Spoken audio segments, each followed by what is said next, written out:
Yes, നമ്മളിന്ന് ഉണ്ടാക്കാൻ പോകുന്നത് ഉണക്കമീൻ പച്ചക്കറിയാണ്. അതിന് വേണ്ട ഇൻഗ്രീഡിയൻസ്: ഉണക്കമീൻ ചൂടുവെള്ളത്തിൽ കഴുകിയത്, അതുപോലെ ചുവന്നുള്ളി, പച്ചമുളക്, ഇഞ്ചി, വെളുത്തുള്ളി ചതച്ചത്, തേങ്ങ അരച്ചത്, കറിവേപ്പില. ഇനി നമ്മൾ ഒരു ചട്ടി എടുത്ത് അടുപ്പ് വെച്ചത് അതിലേക്ക് എണ്ണ ഒഴിച്ച് ചൂടാക്കുകയാണ്. എണ്ണ ഏകദേശം ചൂടായ ശേഷം അതിലേക്ക് കടുക് ഇടുക. കടുക് പൊട്ടിയ ശേഷം അതിലേക്ക് ഉലുവയിട്ട് ഒന്ന് ഇളക്കിയെടുക്കുക. ഉലുവയിട്ട് ഇളക്കിയെടുത്ത ശേഷം നമ്മളിവിടെ ചതച്ച് വെച്ചേക്കുന്ന വെളുത്തുള്ളി ഇടുക. വെളുത്തുള്ളി നമുക്കെടുത്തിടാം. വെളുത്തുള്ളി ഒന്ന് ഇളക്കിയ ശേഷം അതിൻ്റെ ആ മണം ഒന്ന് പോയ ശേഷം നമുക്ക് ഇതിലേക്ക് കറിവേപ്പില ചേർക്കാവുന്നതാണ്. കറിവേപ്പിലയുടെ കൂടെ തന്നെ നമുക്ക് ഇഞ്ചിയും ചുമന്നുള്ളിയും ഇടേണ്ടതാണ്. പക്ഷേ ഇഞ്ചി എനിക്കില്ല കേട്ടോ, അതുകൊണ്ടാണ് ഞാൻ ചുമന്നുള്ളി ഇട്ടത്. അപ്പം നമുക്ക് ഇത്രയുള്ള സാധനം കൊണ്ട് ഞാനങ്ങ് അഡ്ജസ്റ്റ് ചെയ്യുക. അപ്പം നന്നായിട്ട് ഇത് ഇളക്കി കൊടുക്കുക. അടിക്കൊന്നും പിടിക്കാതെ നന്നായിട്ട് ഇളക്കി കൊടുക്കുക. ഇത് നല്ലൊരു ബ്രൗൺ കളറായ ശേഷം മാത്രമേ ഇതിനകത്തേക്ക് പൊടികൾ ഇടാവൂ. പക്ഷേ ഞാനൊന്ന് വെന്ത ശേഷം തന്നെ ഇതിനകത്തേക്ക് പൊടി ഇട്ടു. കാരണം എന്ന് വെച്ചാൽ എനിക്ക് ഇത്ര ബ്രൗൺ കളറാവുന്നത് ഇഷ്ടമല്ല. അപ്പോൾ ഞാൻ നന്നായിട്ട് ഇളക്കി കൊടുക്കുകയാണ്. അടിക്കൊന്നും പിടിക്കാൻ നല്ല രീതിയിൽ ഇളക്കി കൊടുക്കുക. അതിനകത്തേക്ക് പിന്നീട് നമുക്കിതിലേക്ക് പൊടികൾ ചേർക്കാം. മുളക് പൊടി ഇട്ടു. മുളക് പൊടിക്ക് ശേഷം നമുക്ക് ഇതിനകത്തേക്ക് മഞ്ഞൾപ്പൊടി, മല്ലിപ്പൊടി ഇടാം. അത് നന്നായിട്ട് ഇളക്കി കൊടുക്കുക. ഇപ്പം ഞാൻ വെക്കുന്നത് അടുപ്പിലാണ്. അപ്പം നമുക്ക് തീ കനലൊക്കെ ഒന്ന് മാറ്റിയിട്ടിട്ട് നന്നായിട്ടൊന്ന് ഇളക്കി കൊടുക്കാം. അറിയാമല്ലോ, പൊടിയിൽ എളുപ്പം ചൂട് കയറി പിടിച്ച് കരിഞ്ഞു പോകാൻ ചാൻസ് ഉണ്ട്. അതുകൊണ്ട് നന്നായിട്ട് ഇളക്കി കൊടുക്കുക. നന്നായിട്ട് ഇളക്കുക. ആ പൊടിയുടെ മണം മാറുന്നവരെ നന്നായിട്ട് ഇളക്കി കൊടുക്കുക. ഇളക്കിയ ശേഷം ഇതിലേക്ക് കുറച്ച് വെള്ളം നമുക്ക് ഒഴിക്കാം. വെള്ളം ഒഴിച്ച ശേഷം ഒന്നും കൂടെ നന്നായിട്ട് ഇളക്കാം. നല്ല രീതിയിൽ തന്നെ നമുക്ക് ഇളക്കാം. എന്നിട്ട് നമുക്ക് നന്നായിട്ട് ഇളക്കിയ ശേഷം നമുക്കിതിലേക്ക് പുളി ഇടേണ്ടതാണ്. നിങ്ങൾക്കറിയാമല്ലോ, തോട്ടുപുളിയാണ് ഇട്ട് കൊടുക്കേണ്ടത്. തോട്ടുപുളി ഇട്ട് കൊടുക്കുക.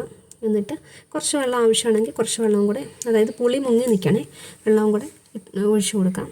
അതിൻ്റെ ഒപ്പം തന്നെ ഉപ്പ് ഇടണം. ശരിക്കും ഉപ്പ് ഇടേണ്ട ആവശ്യമില്ല, മീനകത്ത് ഓൾറെഡി ഉപ്പാണ്. ഇനിയിപ്പോൾ ഉപ്പ് ഒത്തിരി വേണ്ടവർക്ക് ഉപ്പ് ഇട്ടേക്കാം.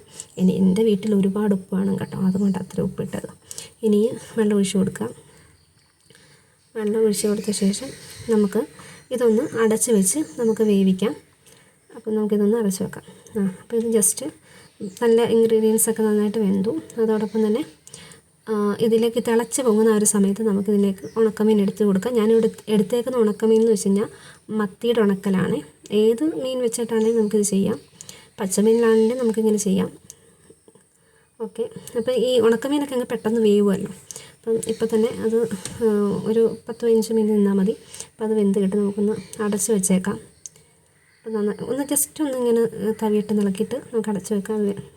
ഏകദേശം 10-15 മിനിറ്റ് കഴിഞ്ഞു. നമുക്ക് തുറക്കാം. വെറുതെ ഉപ്പ് ആവശ്യമുണ്ടെങ്കിൽ ഇട്ടാൽ മാത്രം മതി കേട്ടോ. ഞാൻ ഒരിക്കലും ഉണക്കമീൻ കറിക്കകത്ത് ഉപ്പിടാൻ പ്രോത്സാഹിപ്പിക്കില്ല.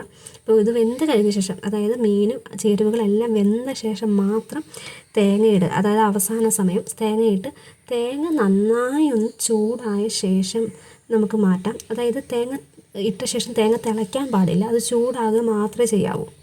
അപ്പോൾ ആ തേങ്ങ ഒന്ന് നമുക്ക് ഇളക്കി കൊടുക്കുക. ഇട്ട തേങ്ങ ഒന്ന് ഇളക്കി കൊടുക്കുക. അതിലേക്ക് തേങ്ങയുടെ അരച്ച വെള്ളം ഒഴിച്ചു കൊടുക്കുക. ആ വെള്ളം നമുക്കൊന്ന് ജസ്റ്റ് ഒന്ന് ഇളക്കി കൊടുക്കാം. ഇളക്കി കൊടുത്തു. ഇനി നമുക്ക് ജസ്റ്റ് ഒന്ന് തിളച്ച് പോകുന്ന ഒരു സമയമാകുമ്പോഴത്തേക്കും നമുക്ക് അടുപ്പിൽ നിന്ന് വാങ്ങി വെളിയിലോട്ട് വെക്കാം. നല്ല ടേസ്റ്റാണ് കേട്ടോ ഈ കറിക്ക്. അപ്പം ഞാനിത് അടുപ്പിൽ നിന്ന് വാങ്ങാൻ പോവുകയാണ്.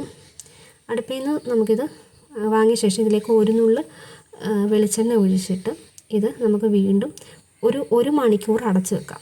അടച്ച് വെച്ച ശേഷം 1 മണിക്കൂർ അത് തന്നെ അവിടെ നിന്ന് വെളിയിരുന്ന് തന്നെ ഒന്ന് തിളയ്ക്കും. അതിന് ശേഷം നമുക്ക് തുറന്ന് നോക്കാം. എന്തൊരു രസമാണില്ലേ, നല്ല ടേസ്റ്റാണ് കേട്ടോ. നിങ്ങൾക്ക് കറി ഇഷ്ടമാണെങ്കിൽ കമൻറ്റ് ചെയ്യുക. Okay, thank you.